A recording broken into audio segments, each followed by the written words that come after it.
Welcome everybody again. I'm pleased to welcome this morning to Synod John and Vanessa Purdy.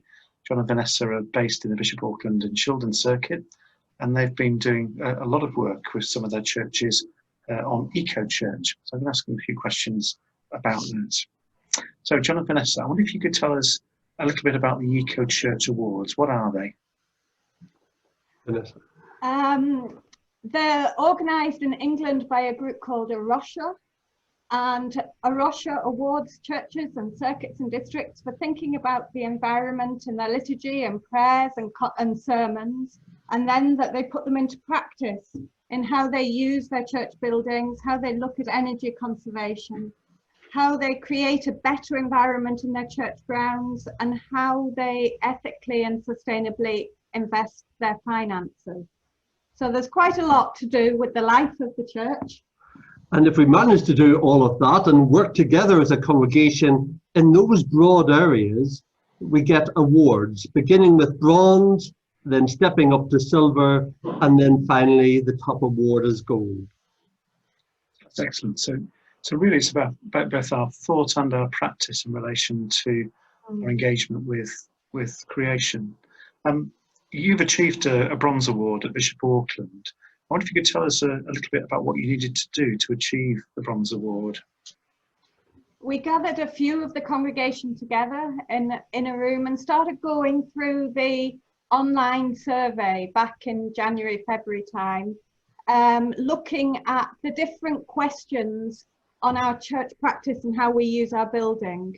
And then because you can log in individually at home, key folk that weren't there, so we didn't have all the answers, were able to log in and add the answers that they knew, so that we got all the questions answered before being able to submit it. Yeah, the survey takes you through 5 key areas, and you have to achieve at least a consistent level in all 5. Worship and teaching, the management of church buildings, the management of church land, our community and global engagement, and finally lifestyle, how we live it out in our communities. And that it was quite simple, and we could score very, very well on how we talk in church, our green talk. And during lockdown we were able to add a few more bits about walking the walk, because we put a prayer labyrinth into the church garden, reducing the mowing and encouraging the wildflowers. So it was a good start to a new season now, as we're starting back into church again, to be able to start with the bronze award and some really positive news for the congregation to give them some real encouragement. Yeah, very much so. That's brilliant, thank you. I mean, you know, as a district, we're just at the beginning of this journey with Arosha and Eco Church.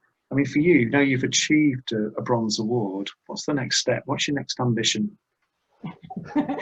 We continue to go green, whether that's Irish rugby shirts or whatever.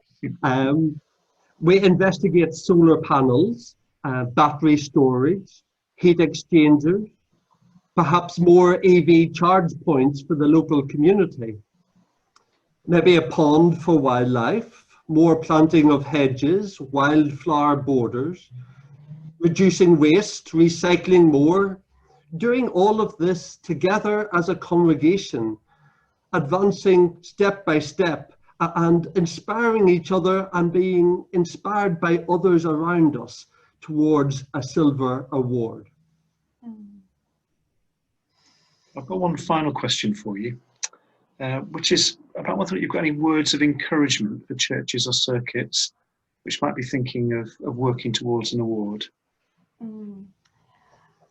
I joined John nearly 14 years ago when we got married, and we were working together with a small rural congregation.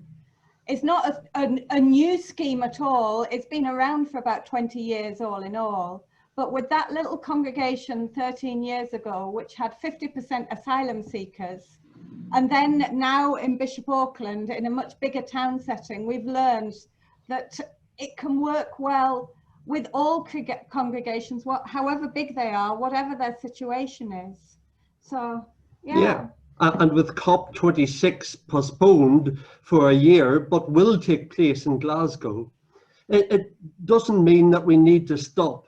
In fact, during lockdown and during this season, we can be even more focused in our busyness upon building peace, building the environment, uplifting the nature in our gardens, and that has inspired us through uncertain days of the epidemic, and all of that nudging us to progress, and it has inspired us to cross the line and get an award, and we hope for others they will keep going as well. Mm. Well, thank you so much for joining us at Synod and sharing some of that inspiration with us. I guess you'd be open to people contacting you to find out a bit more about it. Oh, very much so. Definitely would love to inspire others. Yeah, good, thank you.